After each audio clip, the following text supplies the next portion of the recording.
ডিআৰিৰ নতুন এডভাৰটাইজ কেতিয়া হ'ব পুলিচৰ নতুন এডভাৰটাইজ কেতিয়া হ'ব মই আশা কৰোঁ অক্টোবৰ মাহত নিযুক্তি পত্ৰ দিয়াৰ পিছতেই আমি নৱেম্বৰ মাহত নিশ্চয় আকৌ চৰকাৰী চাকৰিৰ বিজ্ঞাপন দিবলৈ সক্ষম হ'ম অক্টোবৰৰ দিনাখন আমি আপোনালোকৰ হাতত যোগ্যজনৰ হাতত নিয়োগ পত্ৰ তুলি দিবলৈ প্ৰচেষ্টা কৰিম 10 অক্টোবৰৰ দিনটোতে আমি post graduate teacher graduate teacher LP এমিৰ শিক্ষক আৰু স্বাস্থ্য বিভাগৰ বিভিন্ন পৰীক্ষাত উত্তীৰ্ণ হোৱা আৰু এডিআৰিৰ পৰীক্ষাত উত্তীৰ্ণ হোৱা এই আটাইসকলকে একেলগে খানাপাৰা ফিল্ডলৈ মাতি আনি আমি নিযুক্তি পত্ৰ আগবঢ়াম মোক কোনোবাই সুধি থাকে পুলিচৰ ৰিজাল্ট কেতিয়া দিব সকলো ৰিজাল্ট আমি এনেকে দিম যাতে আপোনালোকৰ হাতত আমি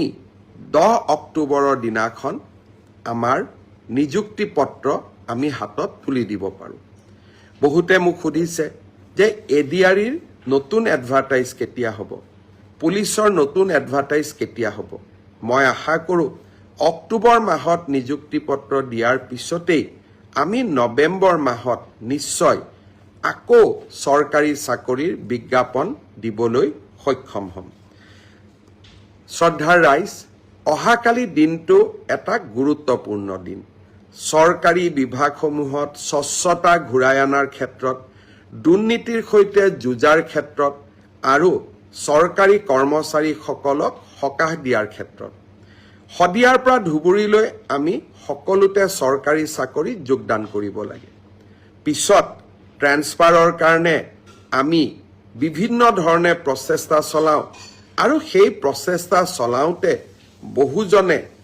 ঘোষ আদিও দিব লাগে বুলি উপঢৌকন আদি দিব লাগে বুলিও আমি বিভিন্ন সময়ত শুনা পাওঁ ভাৰতৰ ভিতৰতে এইবাৰ মই এটা নতুন ব্যৱস্থা লৈছিলোঁ শিক্ষামন্ত্ৰী থাকোঁতে শিক্ষা বিভাগত আৰু এইবাৰ আমাৰ চৰকাৰী বিভাগত তৃতীয় চতুৰ্থ পুলিচ সকলোৰে বাবে যে আমি মিউচুৱেলি ট্ৰান্সফাৰ নকৰোঁ কিয় বহুজনে আবেদন কৰিছিলে কিন্তু আমি প্ৰায় ৯,০০০ জনক এই মিউচুৱেল ট্ৰান্সফাৰৰ কাৰণে বিভিন্ন পৰীক্ষাৰ পিছত যোগ্য বুলি বিবেচিত কৰিলোঁ অহাকালি সন্ধিয়া নহয় বিয়লি 4 বজাৰ পৰা 4:30 বজাৰ ভিতৰত আমি আনুষ্ঠানিকভাৱে মিউচুৱেল ট্ৰান্সফাৰৰ অৰ্ডাৰসমূহ আমি মুকলি কৰিম ৯,০০০ জন চৰকাৰী কৰ্মচাৰীয়ে একেলগে একে সময়তে নিজে বিচৰা স্থানত ট্ৰান্সফাৰ অৰ্ডাৰ লাভ কৰিব আজি মই শ্ৰীভূমিত যাওঁতে কেইজনমান ডেকা ল'ৰা ছোৱালীয়ে মোক সুধিছিলে যে আমি মিউচুৱেল কৰিব পৰা মানুহ বিচাৰি পোৱা নাই মই আপোনালোকক প্ৰতিশ্ৰুতি দিছোঁ এডিআৰিত যেতিয়া আমি 10 তাৰিখে নতুনকৈ নিযুক্তি দিম তেতিয়া মিউচুৱেল ট্ৰান্সফাৰ কৰিব পৰা বা আমি যেতিয়া পুলিচত নতুনকৈ নিযুক্তি দিম 10 অক্টোবৰত মিউচুৱেল কৰিব পৰা কিছু আৰু স্কোপ আমাৰ সন্মুখত ওলাই আহিব লগে লগে নৱেম্বৰ মাহত আমি আৰু এবাৰ মিউচুৱেলৰ পৰ্টেলটো মুকলি কৰি দিম যাতে আপোনালোকে চৰকাৰৰ নিৰন্তৰ স্বচ্ছতা আৰু চৰকাৰৰ ইতিবাচক পদক্ষেপসমূহত ভাগ ল'ব পাৰে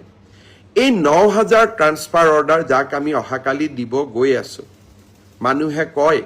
এটা ট্ৰান্সফাৰ অৰ্ডাৰ ওলাওঁতে ৫০,০০০ৰ পৰা ১ লাখ টকা খৰচ হয় এতিয়া আপোনালোকে নিজে হিচাপ কৰক ৯,০০০ পূৰণ ৫০,০০০ কিমান হ'ব ৯,০০০ পূৰণ ১ লাখ কিমান হ'ব আজি আমি এটা টকাও দিব নালাগে আপোনালোক য'ত আছে তাতেই আপোনালোকৰ ট্ৰান্সফাৰ অৰ্ডাৰটো আমাৰ পৰ্টেলৰ পৰা ডাউনলোড কৰি নতুন জাগাত যোগদান কৰিব পাৰে